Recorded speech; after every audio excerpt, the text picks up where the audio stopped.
इससे पहले कि मंत्री जी हमें आशीर्वाद दें, मैं उनके बारे में 2 शब्द हम सब लोगों को बताना चाहता हूँ। अर्बन लोकल बॉडीज और रेवेन्यू मंत्रालय है सर के पास, और सर के दिमाग में हमेशा रहता है कि मैं अपने समाज की, अपने लोगों की कैसे ज़्यादा से ज़्यादा सेवा कर सकते हैं। और शायद ज़्यादा सेवा करने के लिए इन्होंने अर्बन लोकल बॉडीज महकमा लिया है। जब से इन्होंने भार संभाला है, ये थोड़े समय में ही अपनी ईमानदारी और मेहनत से पूरे हरियाणा की म्यूनसिपैलिटी से इन्होंने अपना धाक जमाई है, नाम कमाया है। और इनके भार संभालने के बाद से पूरा महकमा पूरी गति में है। हर जगह पे कुछ न कुछ गतिविधि हो रही है, और हमेशा इनकी चिंता ही रहती है कि शहर के लोगों की ज़िंदगी को और ज़्यादा बेहतर में कैसे बना सकते। तो इससे पहले भी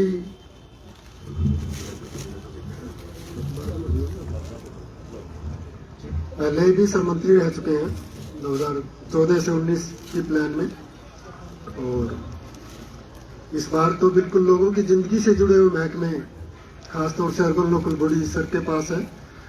और ज़्यादा समय 75% टाइम सरकार इसी महकमे के काम में गुजरता है, क्योंकि इनको लगता है कि ज़्यादा बेहतर शहर के लोगों की ज़िंदगी को इस महकमे के माध्यम से बनाया जा सकता है।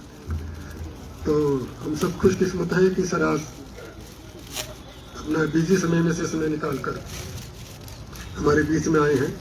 मैं सर से दरख्वास्त करता हूँ हम सबको आशीर्वाद दें।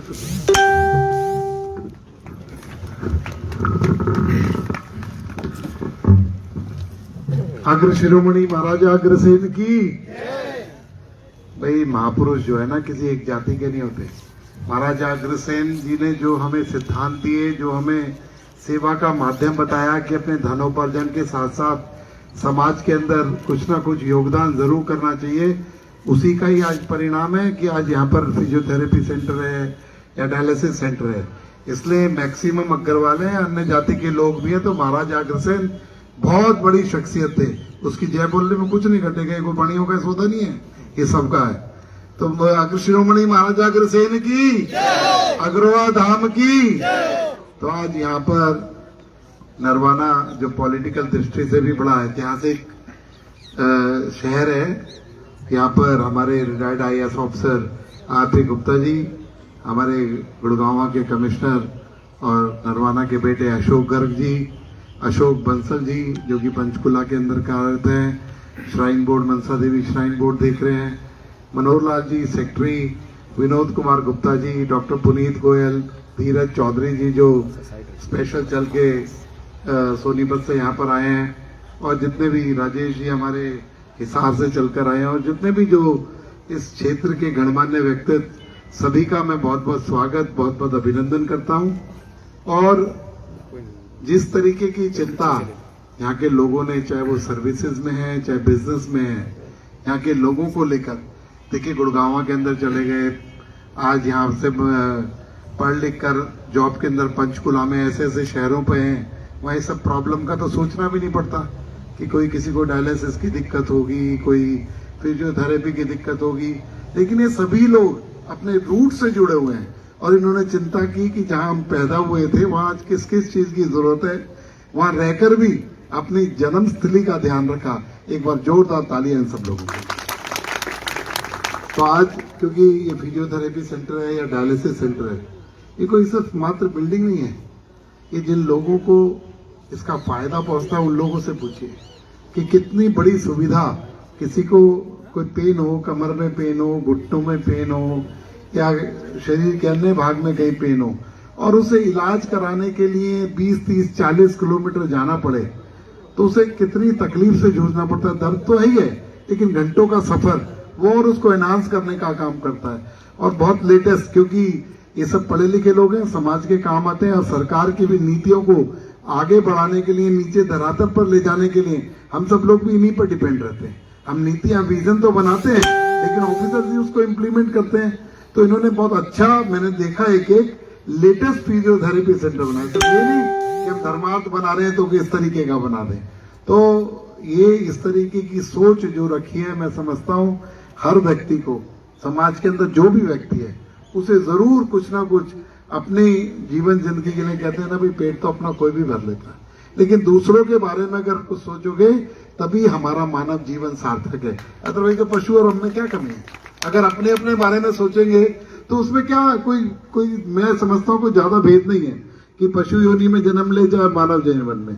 तो इसलिए हमें अपने साथ साथ अपनी सराउंडिंग में, अपने समाज में और जिस भी तरीके से सोसाइटी के, देश के, प्रदेश के काम आ सके अपना समय और जो भी हमारे पास है उसका एक पोर्शन जरूर देना चाहिए। तो आज यहाँ पर अब देखिए इंडस्ट्रियल एरिया से चल के सोनीपत इंडस्ट्रियल एरिया से चलकर उन्होंने यहाँ पर आए हैं और जो हमारा CSR है उसके अंदर पार्टिसिपेट करने का काम किया कि तो ये सोच है। ये सोच कैसे? ये महाराजा अग्रसेन जी, वैश्य कोई जाति नहीं है, बनिया कोई जाति नहीं होती है, कोई जाति नहीं है बनिया, हमारा DNA से हम लोग क्षत्रिय हैं। अब महाराजा अग्रसेन जो है वो महाराजा वल्लभ के बेटे थे और वो एक क्षत्रिय राजा थे, लेकिन एक वैश्य वर्ण की स्थापना की गई कि हम ऐसे वर्ण की स्थापना करते हैं कि जो हम लोग अपना धनोपार्जन करने के साथ साथ उन्होंने 4-5 अपने मूल मंत्र हम लोगों को दिए थे कि समाजवाद का सिद्धांत, कि समाज के अंदर सब लोग समान हो, हम लोग अहिंसा ना करें और अपने धन का 10% जरूर सोसाइटी के काम काजों के लिए लगाएं। तो उसी पे चलकर, क्योंकि मैं बीइंग इंडस्ट्री मिनिस्टर पहले मैं 2014 से 19 के बीच में था, तो वर्ल्ड के मुझे बहुत जगह और हिंदुस्तान के भी बहुत सारे प्लेटफॉर्मों पे जाने का मौका मिला। तो वैश्य समाज इंडस्ट्री या बिजनेस के साथ साथ उसका एक अलग स्थान होता था। वो इसलिए होता था कि महाराजा अग्रसेन जी के सिद्धांत पे चलकर वो समाज में चाहे धर्मशाला बनाना हो, बावड़ी बनाना हो, गरीब कन्याओं की शादी हो, फिजियोथेरेपी सेंटर्स हो, तो इस तरीके का काम करने का काम हमारा समाज वहां पर करता रहा है। तो इसलिए मुझे बड़ा गर्व है कि मैं एक ऐसे समाज के अंदर पैदा हुआ हूं कि जो जाति पाति पे विश्वास नहीं रखता, सेवा के अंदर विश्वास रखता है। तो मैं आज आप इस दूसरी और बात कहना चाहूंगा, मुझे इस बात का भी गर्व है कि मैं ऐसे दल का कार्यकर्ता हूं भारतीय जनता पार्टी का, जिन्होंने महाराजा अग्रसेन जी के समाजवाद के सिद्धांत को आगे बढ़ाने का काम किया। महाराजा अग्रसेन जी ने 5160 साल पहले समाजवाद का सिद्धांत दिया था। आज माननीय नरेंद्र मोदी जी ने भी देखा ना, अंत्योदय जिसे कहते हैं, कि समाज के आखिरी छोर तक जो राज्य की जो नीतियां हैं, राज्य का जो लाभ है, वो लोगों तक पहुंचने का काम हो रहा है। मुझे अच्छे तरीके से याद है, हमारे एक देश के प्रधानमंत्री होते थे और मन से बोलते थे प्रधानमंत्री होते हुए कि मैं 1 रुपया बेचता हूं और 20 पैसे नीचे पहुंचते हैं, 80 पैसे लोग बीच में खा जाते हैं। उन्होंने प्रॉब्लम तो समझी लेकिन उसका निवारण नहीं समझा। उसका निवारण करने का काम किया प्रधानमंत्री नरेंद्र मोदी जी ने। आपने देखा डायरेक्ट DOB के तहत 50,000 लाख करोड़ जनधन खाते खुलवाए।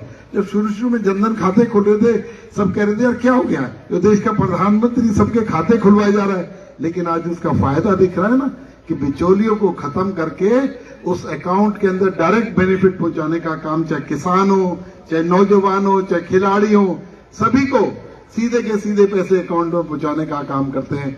तो मैं यही कहना चाहूंगा, ये है महाराजा अग्रसेन जी का समाजवाद का सिद्धांत। तो यहाँ पर जितने भी जो लोग हैं, मैं यही कहना चाहूंगा कि अपने बच्चों को भी, क्योंकि हमारी संरचना, हमारी संस्कृति यही कहती है और हमें इसीलिए बनाया गया कि हम लोग अपने बच्चों को भी ये सिखाएं कि हमारा क्या वो है, और इसकी वजह से हमारा समाज में एक अलग स्थान होता है। हम अपनी जो महाराजा अग्रसेन जी की जो सीख है उसको भूले ना और अपने बच्चों में आगे तक पहुंचाने का काम करें। ये बहुत ही अच्छा काम है और सबने मिलकर किया। वैसे तो सारे के सारे लोग, हम लोग भी इनसे कहते हैं कि CSR वहां दिलवा दो, वहां दिलवा दो। कोई CSR कमेटी का चेयरमैन है, कोई इनमें कमिश्नर है, कोई कुछ है, लेकिन फिर भी ये बहुत अच्छा काम है। जितने भी पैसे चाहिए, विपुल गोयल की कलम और चेकबुक अग्रवाल समाज के लिए, जितने पैसे चाहिए उतने आप लिख लेना, यहाँ पर भेज देना। तो मैं तो यही कहता हूँ कि यहाँ पर और समाज के लोगों को, और वैसे तो हम लोग 36 बिरादरी के नेता हैं, मैंने कहा ना हमारी जाति नहीं है, लेकिन हमारा समाज कई बार उपेक्षित महसूस करता है कि हमारे पूछने वाला कोई नहीं, वो नहीं। तो यही कहना चाहूंगा, विपुल गोयल के दरवाजे 24 घंटे खुले हैं। रात को 12 बजे आ जाना, विपुल गोयल आपको मिलेगा। बहुत बहुत धन्यवाद। जय हिंद, जय भारत।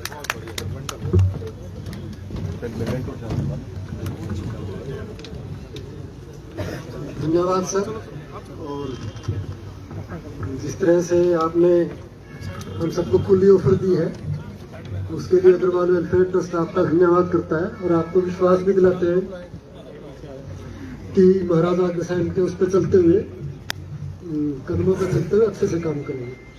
आरती गुप्ता सर जो पैटर्न है मोमेंटो शाल मोमेंटो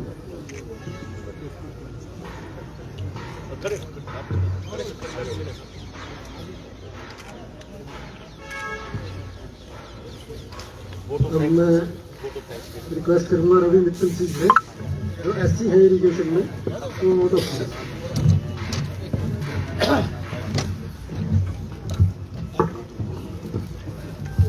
रिस्पेक्टेड मंत्री जी और यहाँ पहुंचे सभी, मैं मंत्री जी का यहाँ पहुंचने पर अपना कीमती समय निकालने पर अपनी तरफ से और अग्रवाल वेलफेयर ट्रस्ट नरवाना की तरफ से बहुत बहुत धन्यवाद करता हूँ। और मैं आपको मोहित बंसल जी जो अग्रवाल समाज नरवाना के प्रधान है बुके से मंत्री जी का स्वागत कर रहे थे। और आपको सर आश्वस्त करता हूं कि जो आपने हमें आशीर्वचन दिए हैं उससे हमारा और हमारे ट्रस्ट का और नरवाना वासियों का हौसला पूरा बढ़ेगा और हम और दुगनी लगन से इस कार्य को जितना भी समाज सेवा में करना चाहें कर सकेंगे। आपने अपना आशीर्वाद दे दिया है और आगे भी हमें मिलता रहेगा। बहुत बहुत धन्यवाद।